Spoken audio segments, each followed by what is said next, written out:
Right now, as you're listening to this, there's a silent, absolutely critical drama unfolding inside trillions of your cells. Every single one is constantly making a decision to live or to die. Now, this isn't some kind of chaos. It's a beautifully organized process called programmed cell death, and really understanding its master switch, well, that's one of the most exciting frontiers in all of medicine. So let's pull back the curtain on this incredible biological process. So the big question is, what is that signal? I mean, how does a cell that's become damaged or maybe turned cancerous or is just, no longer needed, how does it know that its time is up? For decades, this has been a huge mystery for scientists, and the answer, as you'll see, is way more elegant than you might think. And believe me, the stakes here could not be higher. This whole life or death decision has to be perfectly balanced. Because if cells refuse to die when they're supposed to, you get the uncontrolled growth that we see in cancer. But on the flip side, if too many cells die, you get devastating tissue damage like the kind that drives neurodegenerative diseases. It is a biological tightrope walk, and our health depends on it. Okay, so the formal name for this whole process is apoptosis. Now, unlike a messy, traumatic cell injury, apoptosis is incredibly clean and efficient. The cell basically just packages itself up neatly for disposal, which prevents any inflammation or damage to its neighbors. It's absolutely essential for everything, from, say, sculpting our fingers when we're in the womb to just clearing out old cells every single day. So who are the decision makers here? Who's making the call? Well, it all comes down to this one family of proteins called BCL2. You can think of them as the absolute master regulators. They take in all the signals from inside and outside the cell, and they make the final binding decision: live or die. And to really get how they work, it helps to think of it like a little molecular drama. There are 3 distinct groups of characters, and each one has a very specific role to play in this high-stakes game. First up, you've got the guardians. These are proteins like BCL2 itself. Their whole job is to keep the cell alive by basically holding the executioners in check. Then you have the executioners, Bax and Bak. They're the killers, just waiting for the signal to go punch holes in the cell's power plants, the mitochondria, and trigger death. And finally, you have the messengers, like BIM and Puma. When the cell gets stressed or damaged, these are the guys who sound the alarm. So the chain of command is actually pretty straightforward. A death signal comes in, let's say from DNA damage. That signal activates the messenger proteins. They then immediately fly into action and neutralize the guardians. It's kind of like they're taking out the bodyguards. And once they're gone, that leaves the executioners, Bax and Bak, totally free to do their job. And at that point, the cell is committed. It's going to die. So what exactly do these executioners do? I mean, what's their big move? Well, they perform a single, irreversible action that pushes the cell right past the point of no return. They build a pore. So in a perfectly healthy cell, the executioner protein Bax is just kind of floating around in the cytoplasm. It's soluble, it's completely harmless in this inactive state. All of its lethal machinery is folded up and hidden away. But the moment the guardians are neutralized and Bax gets the go signal, it undergoes this radical transformation. Seriously, think of it like a switchblade opening up.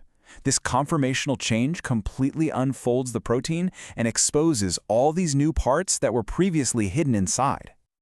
Now that those parts are exposed, 2 activated Bax molecules can find each other and lock together. They form what's called a symmetric homodimer, which is really just the fundamental 2-part building block for the death pore. These little dimers then start to assemble on the outer membrane of the mitochondria, forming bigger and bigger structures until, wham, they create a pore.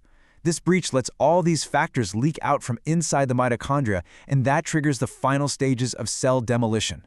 For that cell, it's game over. Now, for a long time, that was basically the story. But you know how science is. Recent research has uncovered this amazing plot twist that helps explain why some cells, especially cancer cells, are just so darn stubborn about dying.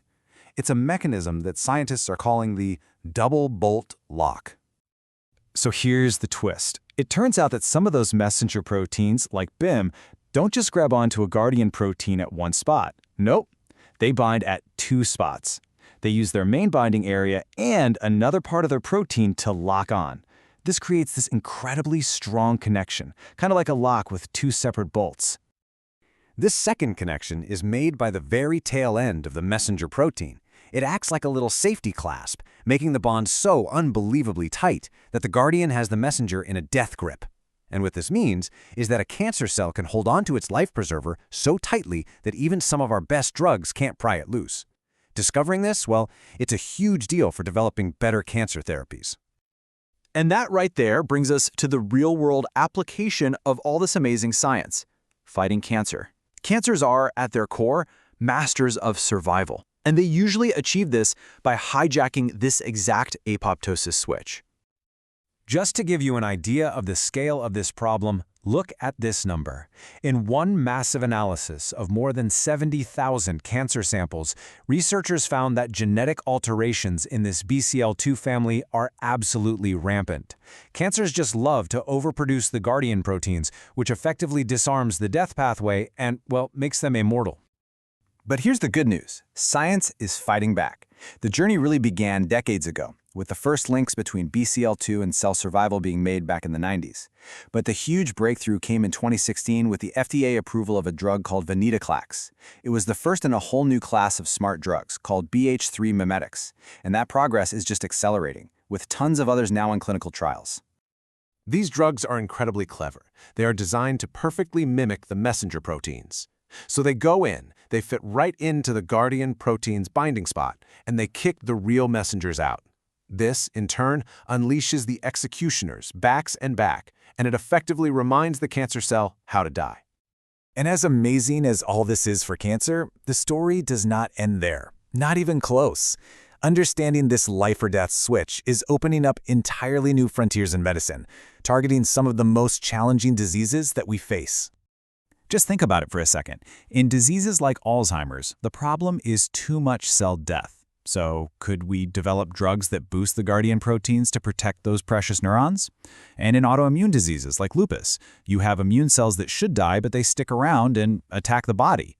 Could these BH3 mimetic drugs be used to eliminate them? And what about aging itself? Researchers are now testing these drugs as senolytics, therapies to clear out old, dysfunctional zombie cells that contribute to age-related decline.